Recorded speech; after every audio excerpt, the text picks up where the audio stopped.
Lafiny politika nitondra fahitan'ny fiainam-pirenena amin'izao fotoana izao ny Dr Joseph Randriamairsoa nambarany moa fa tokony handray fanapahan-kevitra entitra ny filoham-pirenena manoloana ny tsy fahombiazana misy amin'izao fotoana izao.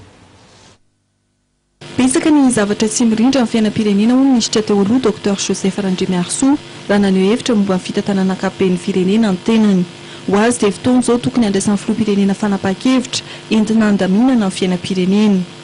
Miamitombo ny korotana amin'ny mahazovana ny fifamaliana na ny sampitondra na ny mpanao politika ary na ny olosotra ka veriko hoe fotoana izao handraisan'ny filoham-pirenena fanapahan-kevitra hentitra ary matotra mba handaminana ny fiainan'ity firenena ity.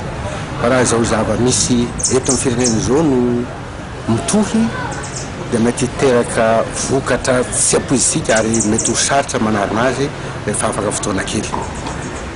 Iarahantsika mahita ny zavatra misy na eto an-drenivohitra na any amin'ny faritra na any amin'ny sehatra famokarana isan-karazany ihany tsy hita fa tena korotana ny fiainam-pirenena ohatrany tsy misy mpitondra ny firenena.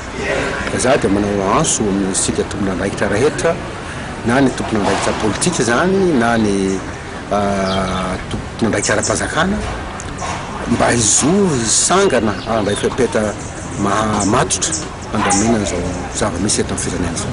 Maromaro ny sehatra nambaran'ity mpanao politika ity fa tokony handraisan'ny filoham-pirenena fanapahan-kevitra na sy nitrinjim-peo ny sehatra ho fitrandrahana rena kibony tany.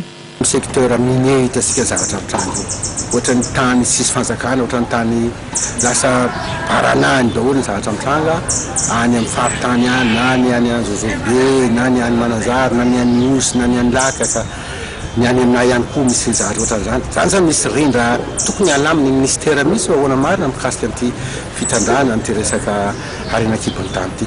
Ilaina ihany koa ny ministra teo aloha Joseph Randriamairsoa ny sehatra ho famoronana asa eto Madagasikara.